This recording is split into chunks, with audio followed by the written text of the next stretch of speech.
La tierra nativa, de Isaías Gamboa. 7. Entre los pasajeros pronto se establecen relaciones. A bordo cesa hasta cierto punto la indiferencia que separa en el mundo a los extraños. Todos forman una misma familia bajo un techo común. Sus diferentes individuos se ven en el comedor y se reúnen de noche en el salón, donde cada cual se esfuerza por agradar a los demás. Llegan a formarse sólidas y duraderas amistades. Hay compañeros de viaje que se quedan en el recuerdo y en el corazón, sin saberse por qué, y en las horas perdidas suele uno preguntarse, ¿cuál habrá sido la suerte de aquel amigo ocasional, de aquella joven que alegró con su canto las noches a bordo, de aquella pareja que en su viaje de novios parecía tan feliz? Entre comillas, ¿se amarán todavía como entonces? Todos siguen rumbo distinto en los caminos de la vida, todos obedecen a su destino, todos llevan en el corazón alguna historia, algún pesar, muy pocas alegrías. Hay parajes, hay gentes que alcanzan a interesarnos y que no volvemos a ver jamás. A diferencia de tantos sitios y gentes que dejan de interesarnos y de los cuales no podemos huir. En los puertos iban quedándose unos pasajeros y llegando otros. De los que se iban, muchos eran sentidos cordialmente. De los que llegaban, todos eran mirados con curiosidad y con cierto desagrado, porque reemplazaban a personas ya conocidas. En el Callao se quedó una familia, de la cual había llegado a ser muy interesante la preciosa Elena, niña de 10 años. Era sumamente linda, con sus cabellos rubios y ojos azules. Era sumamente alegre e inquieta como una mariposa. Era muy dulce y atractiva, de tal manera que a bordo fue el encanto de todos. Tenía el prestigio de arrebatar a Andrés sus tristezas contemplativas y hacerlo jugar y correr por el buque, tornándolo niño.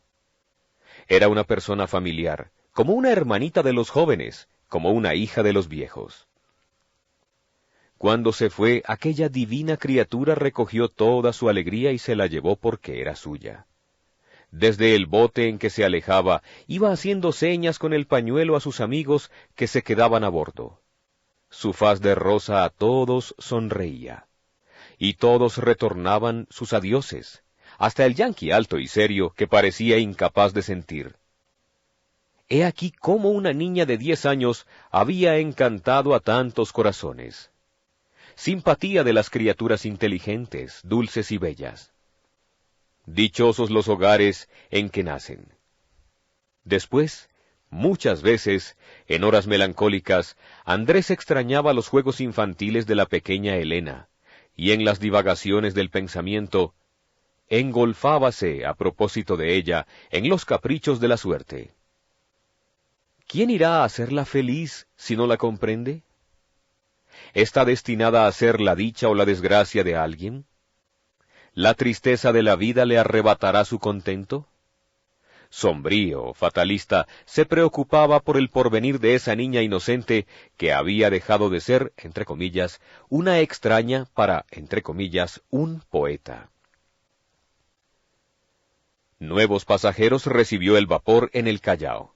A la mañana siguiente en que zarpó de este puerto, el Perú, Andrés, como siempre, hallábase sobre cubierta, recibiendo la brisa matinal y contemplando enajenado la incansable grandeza del mar.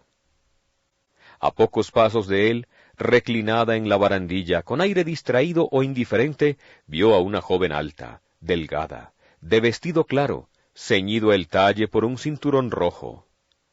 «Nueva pasajera», se dijo Andrés, con un pensamiento halagador. En ese momento, los marineros pasaron por allí con las bombas, soltando gruesos chorros de agua que todo lo inundaban. La desconocida se movió hacia la banda opuesta, y Andrés hizo lo mismo. Miráronse al acaso, con aquella interrogación con que se observan recíprocamente los que van a estar en comunidad. Sonrió él satisfecho, al examinar las correctas facciones de la joven, de tez sonrosada y ojos negros. El cabello estaba recogido en un sencillísimo peinado. «Señorita, señorita», le advirtió de pronto, viéndola descuidada, «va a mojarse usted». En ese momento, una ancha corriente del agua de las bombas rodaba hacia ella. La joven escapó, saltando hacia un sitio seco, y al hacerlo, recogida la falda mostró los pies sumamente pequeños y bien calzados, que desaparecieron con ligereza entre las blondas. Una leve inclinación, acompañada de amabilísima sonrisa, pagó a Andrés su oportuna advertencia.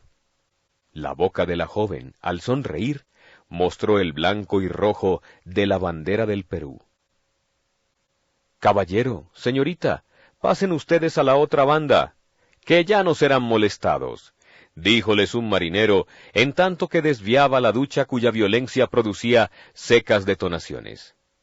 Esta indicación juntó a la pareja, yendo hacia proa. «Me gusta mucho», dijo ella, «una mañana con sol en el mar». «Efectivamente», contestó Andrés, «se siente uno lleno de alegría». Y comunicándose sus impresiones con la cordialidad que pronto se establece entre los pasajeros, hablaron largo rato, como si no acabaran de conocerse. Díjole él su itinerario. Ella explicó que era de Lima, iba para San Francisco con su hermana casada, su cuñado y un hermanito menor. «Son muy perezosos, no se levantan temprano». A ella le encantaba ese viaje largo, pues sólo conocía algunos puertos peruanos. ¡Qué delicia viajar! Se dijeron sus nombres. Ella se llamaba Ernestina. Entrando en más detalles, dijo, «Tengo otro hermano en San Francisco, socio de Pablo, nuestro cuñado». «¿Y su cuñado?» preguntó Andrés maliciosamente. «¿No tiene algún otro hermano que también ingrese a la familia?» «No, señor», dijo ella con viveza, ruborizándose. Y como se sintiera inquieta por el giro inesperado de la conversación, miró a todos lados y agregó cualquier cosa. «Va a toda prisa el buque y se mueve mucho». «Generalmente a esta hora, señorita, está el mar agitado, pero muy hermoso. Tiene un color gris, parece que se le viera la sal», dijo ella cándidamente. Andrés sonrió. El sol resplandecía. Sobre el amplio oleaje pasaban remolinos y cintas de espumas. El vapor a toda máquina sonaba crepitando, encaramándose sobre las altas olas, moviéndose mucho. La costa estaba velada por una gasa azul. Observó Andrés que la bella Ernestina se ponía palidísima y que su semblante tenía una expresión angustiosa. «¿Se siente usted mal, señorita?» «Ay, el mareo». Y sin permitir que Andrés la acompañara, se fue la pobre joven, tambaleándose hacia su camarote. En los días siguientes apenas la vio. La horrible indisposición había destruido las gratas impresiones que su viaje pudo ofrecerla. Y cuanto Andrés se prometió con la linda pasajera, fracasó también.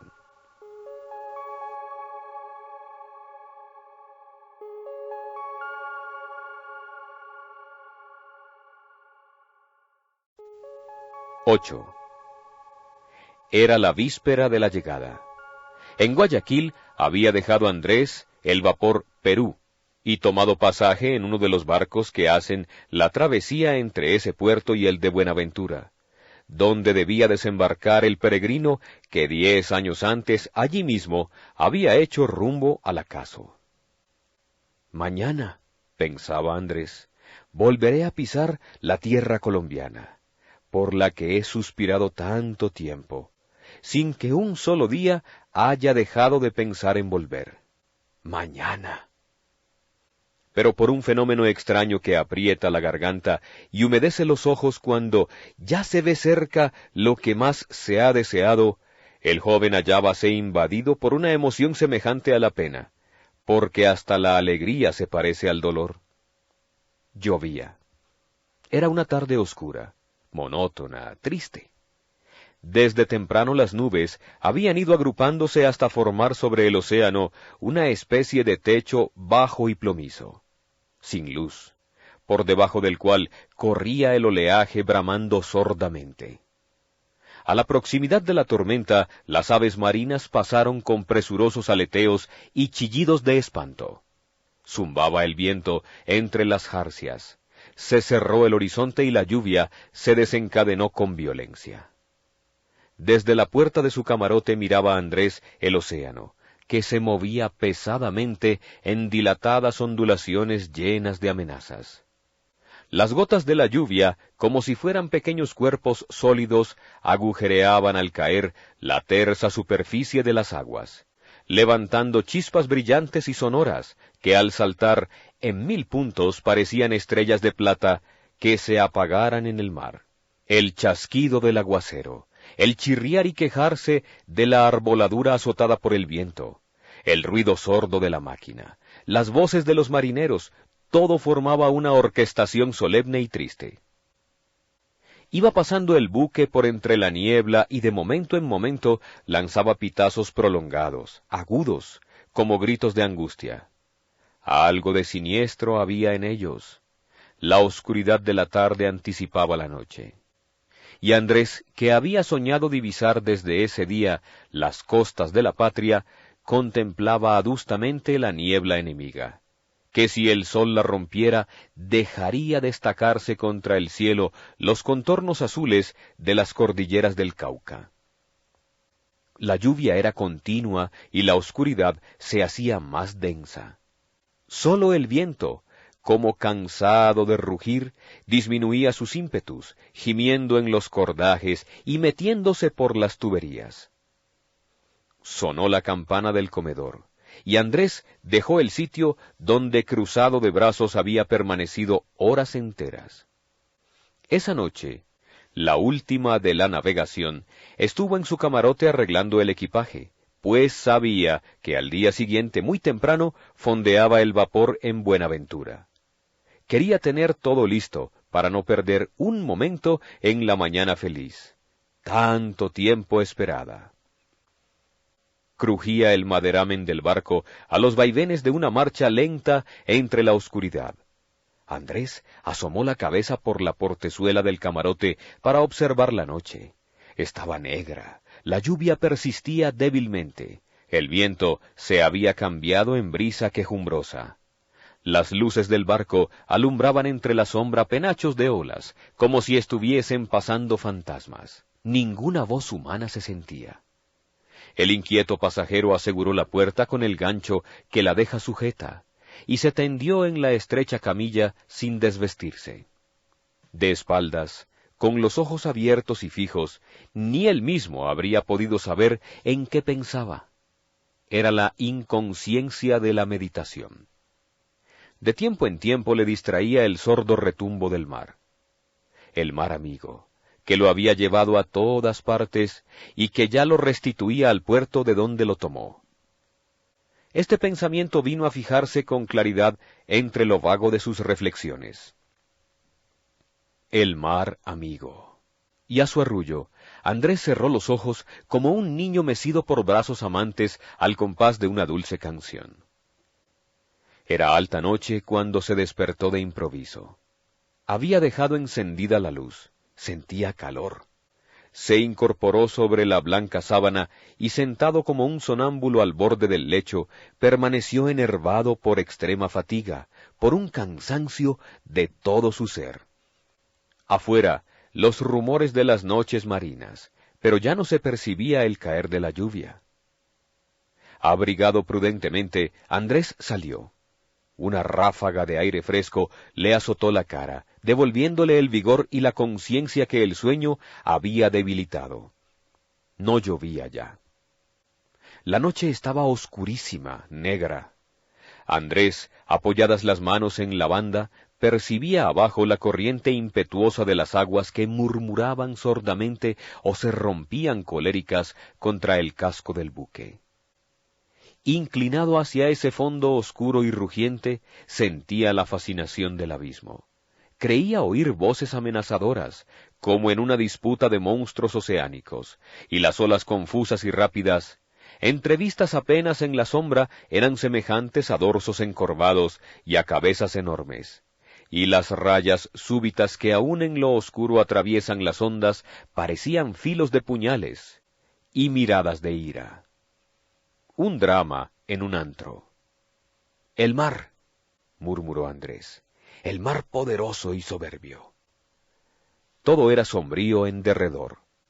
Sólo una luz en lo más alto de los mástiles resplandecía como una estrella en el fondo negro del cielo.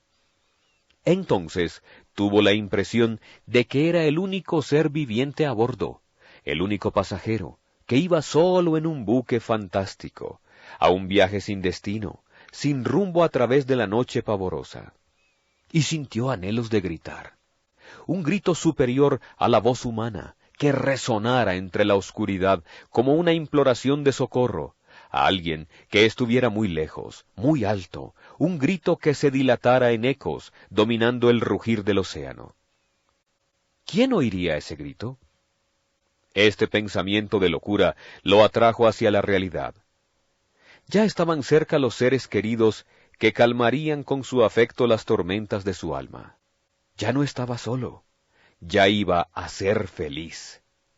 En ese momento, en el profundo seno del horizonte, empezaba a suceder una cosa maravillosa. Primero, fue una raya de fuego, como una grieta horizontal entre dos superpuestas rocas negras. Un albor ligerísimo se escapó de allí y voló casi invisible por la curva del piélago. Después, otra raya paralela, casi roja, y entre las dos una cinta de luto. Partían de aquellas aberturas flechas veloces que se cruzaban entre las tinieblas e iban a herir las crestas de las olas. Un agujero llameante, como la boca de una caverna encendida, rompió el linde del cielo y de las aguas, esparciendo por todas partes resplandores vívidos, y pareció entonces que se iban cayendo a pedazos los sombríos paredones de un castillo que las llamas devoraban. Y el mar reflejó aquel incendio. Era un vasto escenario maravilloso y trágico. Todo quedó en escombros, y por sobre las ruinas subió lentamente la luna, una luna deforme, como una faz ensangrentada. Y el mar había quedado inmóvil, todo resplandeciente. El cielo prendió sus antorchas, el viento dormía.